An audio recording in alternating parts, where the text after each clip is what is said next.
guys, Anushka here, thank you for joining me. This video is about Venus retrograde in the natal chart, or in the birth chart. This particular motion affects around 10%, less than 10% of the population.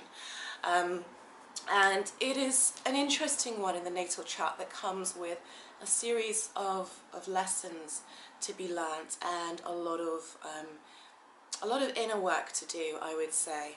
Now, how you know if you have Venus retrograde in your birth chart at the time of your birth is if you go onto any astrological database that will give you your birth chart and show it to you, you will see that there will be a little R next to the symbol of Venus in your chart, which shows that she is retrograde at your time of birth.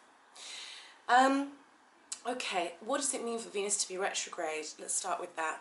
So, Venus retrograde doesn't actually physically mean that she's moving backwards in the sky. It's just from where we are on Earth, she appears to move backwards. And this lasts about 40 days and 40 nights. It harks back to the story of Jesus in the wilderness when he had to avoid the temptations of the devil for 40 days and 40 nights. But that's another story. So that's very symbolic of Venus retrograde. Okay, so her powers, what she represents, instead of being expressed in an outward manner. So let's think about Venus. Venus is representative of love, of beauty, of art, of desire, of sensuality. Okay, she rules things like she has an influence on marriage, our self-esteem as well. She rules the second house in astrology, which is to do with our resources, our self-esteem, income, that kind of stuff. And then the seventh house, which is to do with our one-to-one partnerships and marriage. So, as a result, when we have Venus direct in our chart, it means the energy flow is a lot more reciprocal. We can give and receive love. We can, it's working in a direct manner. When Venus is retrograde, these matters and these energies almost become internalized. There's a lesson there. There's almost like there's something to be learned before we can move on to really working with it in a way that is wholly beneficial to us. Not to say that this isn't going to be beneficial, before you've mastered it, because in everything that's difficult, and we tend to forget this when we're looking at our birth charts, for those of us who are new to astrology, we look at difficult placements, difficult aspects, and go, oh God, right, I'm cursed. That's not the truth at all. In fact, some of your greatest gifts and some of your biggest parts of a person can come from the difficult aspects in their chart, i.e. the obstructions, the lessons, the difficulties in their life. Okay, so I want you to keep that in mind. And I think there is a great gift in this. But there is a certain sadness that comes with Venus retrograde, so I have noticed anyway. So these individuals are likely to have their love lives, their financial lives, act as part of the lesson of this Venus retrograde in their chart. So this can mean, let's talk about love first. So this can mean relationships can be the cause of much suffering, much pain. There can be a lot of sadness in terms of their relationships. And there can be this feeling of, for some of them, this feeling of, maybe having one or two or three close, intimate relationships, or trying to, and then getting to a point where it's almost like they just are not interested in relationships anymore because it's just hurt too much. These individuals tend to feel pain on a very, very deep level. They tend to feel emotion on a very deep level. But this is part of the issue here. They find it hard to express. It's almost as if there's something in them that says, no one wants to listen to what I have to say or what I feel. My emotions don't matter. How I feel doesn't matter. Now, this can relate to early lessons in childhood. Early experiences in childhood, rather, that taught them that maybe there was not any room for how they felt growing up in some way. And so as a result, they've ingrained these on quite a deep level. Now, some people say it's also karmic, it's to do with past lives, and they're having to release this energy that way. To be honest, I kind of agree with that. I think there is an element of past life healing that's going on here.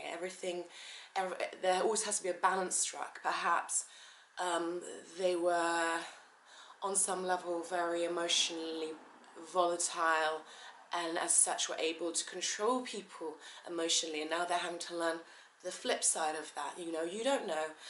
It depends on the chart, depends on the individual. So now they have this feeling of, it tends to be this feeling of finding it hard to express their love. Okay, it doesn't mean they don't love, they do, but it's hard for them to be able to express that, and that often leads to difficulties within their romantic relationships. Quite often there's this feeling of a lack of self-worth. Now this is what's really at the core.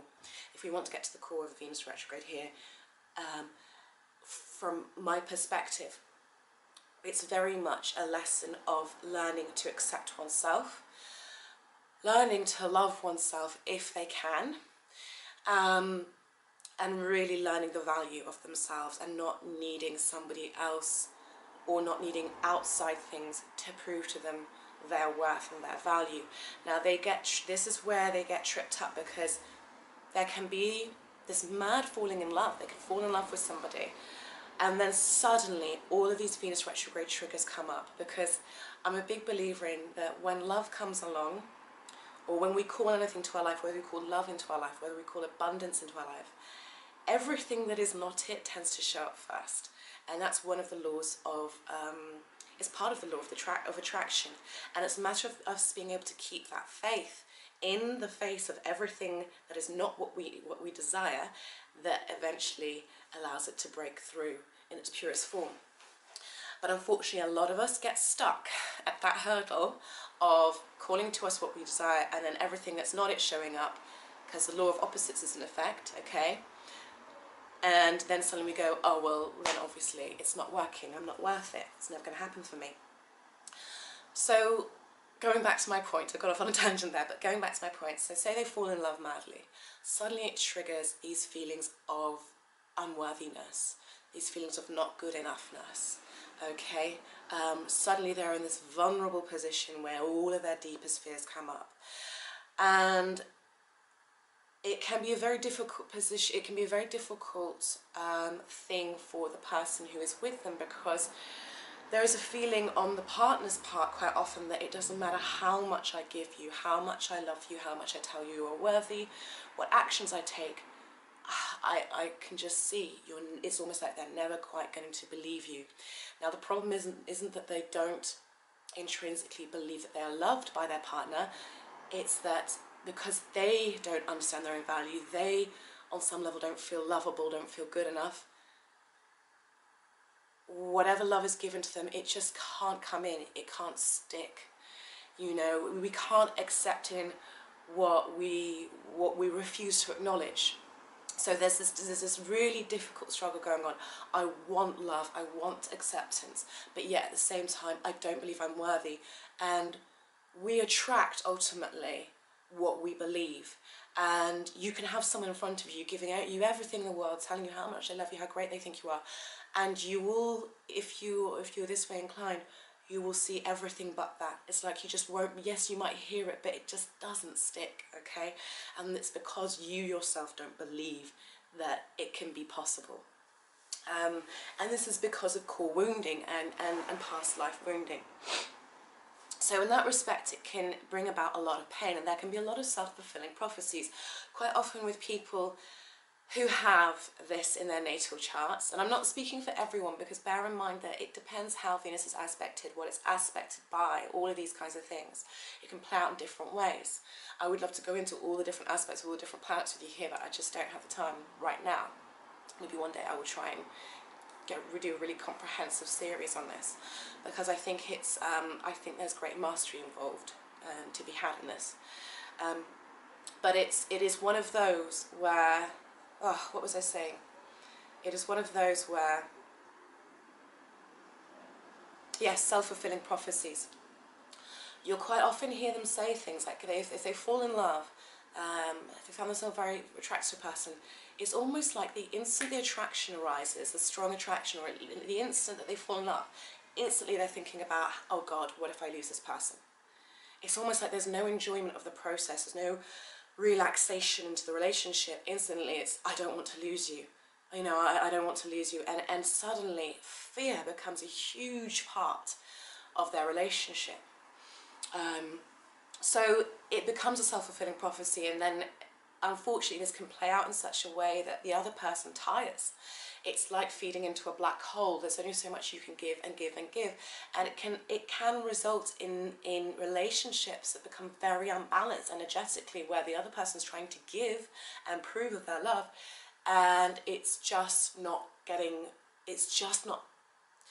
like it just can't really be comprehended by the Venus retrograde person.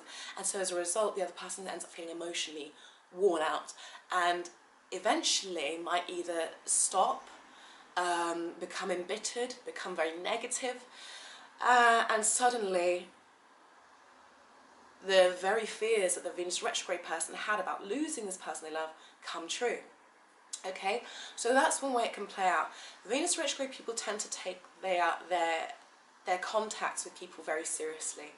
So socially, they don't tend to be the kind of, the kind of life of the party. I mean, you've got to look into this. It depends how it's. I mean, if you've got an aspect to Jupiter, this could be somebody who really does, on the surface, appear to be the life of the party. This could be somebody who takes Venusian pleasures to another level, partying a lot, drinking a lot, having a good time, spending on luxury items, not really caring, like everybody's friend.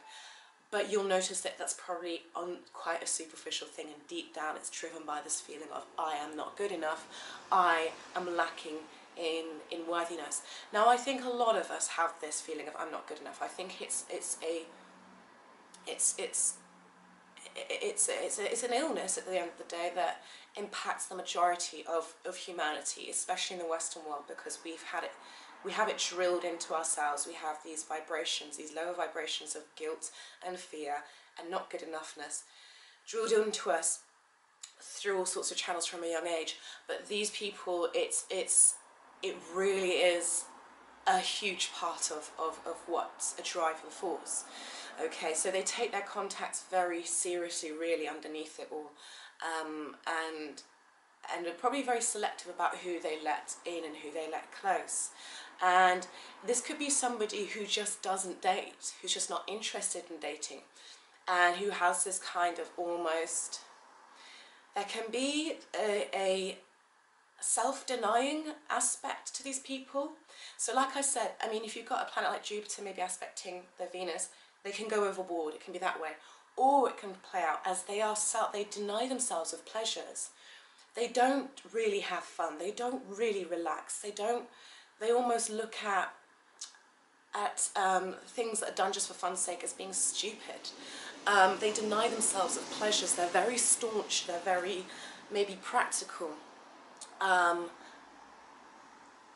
a word I want, but self-denying kind of, I guess, encapsulates it. But it's this kind of mean approach to their own pleasure. And when I say mean, I don't mean cruel, but like when someone stings you with something, you know, there can be this approach. And almost this kind of enjoyment of, I don't want to say enjoyment, but almost kind of befriending the idea of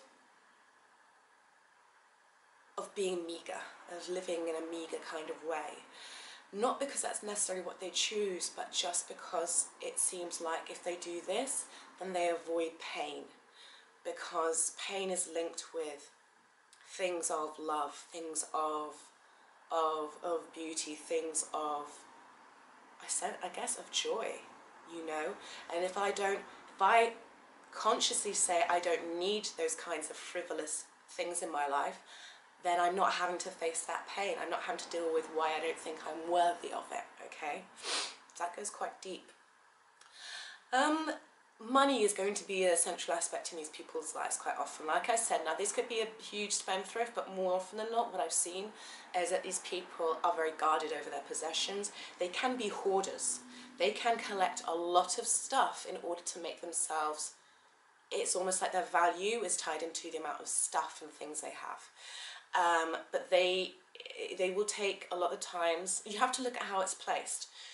But I've seen that they will take their possessions and their money very seriously. Won't necessarily mean they have a lot of money, but they build it up and they can be stingy with it. And even if they're not stingy with it, you will see that money is very much connected to their feeling of self-worth and their feeling of satisfaction. Now, Venus, when it's in money houses, you get this anyway, a lot of the time. But it's something that is very important. I mean, it's like if you've got Venus and Pluto conjunct in your natal chart, your emotional security and money will be things that will be very much tied in with each other. Okay, so it's the same thing here, but this is more about their feelings of self-esteem and their self-worth. Now, ultimately, what's happening here? So this person's being asked in this lifetime to find their own value, not through the eyes of another, not through their material possessions, but through themselves, to on some level accept themselves and come to terms with who they are. And they don't have to love all of it, because I think that's hard for us. I think it can be hard for us to love all of who we are, but to at least be at ease with it and accept that there is something beautiful and worthy in them. And once they get to that, once they start working with that, then they allow love in so much more easily. They relax. They can be somebody who's very generous, who's very kind, and also who's very wise, because they've gone through this process of having to face these really scary emotions of, I don't really matter, and I'm not worthy. Okay? But, okay, so how do they get there? They get there, in my humble opinion, by being, I think it's really important for these people to be surrounded by beauty. And this is another thing I've noticed. This is another place where Venus retrograde will quite often starve themselves. They will not spend money on frivolous things, what they might consider frivolous, like nice paintings, or beautifying their home, or allowing themselves to be comfortable in their home. They need to be around beauty and harmony. Art is important, music is important, listening to nice music. Introducing elements of beauty into their life, I think, will help to open them up to the fact that beauty and love and harmony is meant to be a part of their lives, and they're worthy of experiencing it and having it in their day-to-day life. I feel personally, and this is just my own theory talking here, but I feel personally that the way to really help overcome this and to really work with this energy in a way that would be really healing and profoundly healing is to go to the higher octave of Venus. Now, the higher octave, the higher vibrational octave of Venus is Neptune. And why is that? That's because Venus represents beauty, she represents love, she represents desire, she represents material abundance, okay? She represents the more personal love. Neptune is a higher octave, so like the higher vibrational planet, okay, of Venus. Venus is exalted in the sign of Pisces. Neptune rules Pisces, so by exalted we mean her best qualities shine and come forth, right? So Neptune, being the higher octave, rules universal love, unconditional love. It rules beauty and art and creativity that has an esoteric and profound and spiritual and healing meaning to it. It's like if you look at the work of, for instance, Michelangelo or certain other great artists, and it's not just beautiful art, but it also incorporates things like the golden ratio. It's golden ratio, isn't it? Yeah, the golden ratio, the golden rule. Okay, there's a mathematical perfection to their art, and with there being this mathematical as well as visual perfection and meaning to their art. It also translates as esoteric, it translates as spiritually healing, so it transcends just a piece of beautiful art. So this is Neptune. So whereas Venus is more personal and maybe mundane, okay, everyday beauty, personal love, money, material abundance, Neptune is spiritual. It's higher, it is universal. And I believe that by incorporating, and this can quite often be the lesson for them, because they might not be on a spiritual path until they have a relationship that shakes them so much to their core that suddenly they have to find meaning in their life. Or it may not be a relationship, but something happens where suddenly they have to find a deeper meaning, because why did that hurt me so bad? Why did that nearly destroy me? Well, okay, now, whenever we get almost or feel like we're being destroyed by a circumstance or event that happens in our life, it's quite often the call to a higher perspective, a higher understanding, and to a spiritual path. And this can be what happens. And so, I'm rambling, sorry, but I'm really interested in this topic. And so for me, I personally believe that if they tap into the higher octave of love, okay, which is universal love, that Neptunian love, if they start to go into the realms of spirituality, and instead of attacking this issue head on and going, right, I have to learn to love myself, I have to learn to accept myself, and doing affirmations every day in the mirror going, I love myself, I love myself, I love myself, which quite often can have a very detrimental effect if you don't believe it, because in actual fact your subconscious knows you're lying to yourself, and it can push you into a downhill spiral. You have to be careful with affirmations. A lot of people don't tell you this. Instead of attacking it head on, trying to solve the problem by going straight to themselves, I actually find that what is healthier is to transcend the self and start learning about universal love, universal connection, how we are all one, how we are all a spark of the divine, how we are all essentially love, and how not only is there no perfect human being, but we are perfect in our imperfection. And as they start, and the nice thing about this is it's gentle, because they can apply it to the outside world and say, yeah, well, I can see how that is true for everybody. And if that's true for everybody else, then it's got to be true for me, because I too am a spiritual being having this human experience. And then suddenly, they're coming from the space of universal oneness and universal love, and that eases the guilt, eases the feeling of I'm a bad person or I'm not worthy. And suddenly, as they kind of carry on this journey, they realize, okay, this can filter down to me on a personal level and into my personal journey. In actual fact, I always was worthy. I just couldn't see it. I couldn't see it until I opened my eyes to the higher meaning of what we all are and what I really am. And now I realize I am one with a universal, I'm one with the human collective, I'm one with the universe, and I am worthy of love, and there is no way I could never not be. Okay, I wouldn't even exist if I wasn't. So that to me is a really powerful way of healing this energy, and essentially it not only heals this energy, but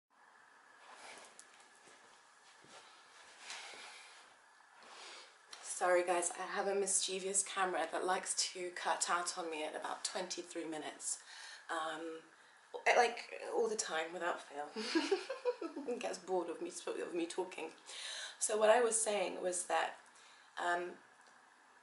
coming from this Neptunian place of collective love, spiritual healing, spiritual beauty, understanding beauty and oneness and love and value from a high dimensional perspective, not only do they heal the Venus retrograde lessons, they also eliminate the karma, okay, that's another thing, or they rebalance the karma, bring it back to 0 point, and also as well, they are suddenly pushed onto this path of higher knowledge, and you could say path towards enlightenment.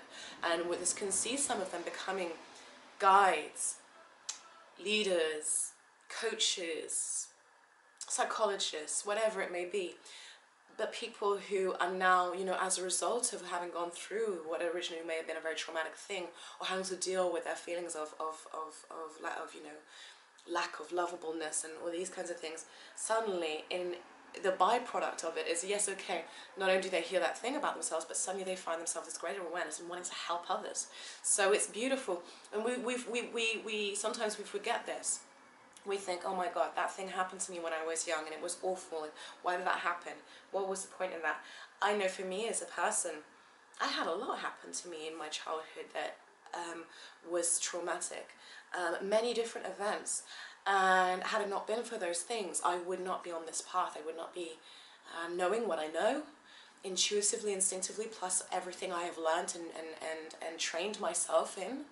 And I would not be helping other people. So we forget that sometimes that things that seem really bad and really negative are often, especially now more than ever, because we are in need of teachers and guides and healers, they are often events that are meant to trigger us onto a higher path of expansion and awareness. So this can happen for these people. They become very valuable at helping others. And I find with these individuals, they have an ability to see the potential in other people, and the talent in other people, and the beauty in other people. It's just not so much in themselves until, of course, they start working with this energy. So I hope you guys enjoyed that video. I'm going to be back with more. If you have any requests, any videos you'd like me to make, let me know. Yeah, it's lovely to be back. Feel free to check out my website. I do private readings, astrology and tarot, and I can look into numerology as well. And yeah, I will be seeing you guys soon. Take care. Much love.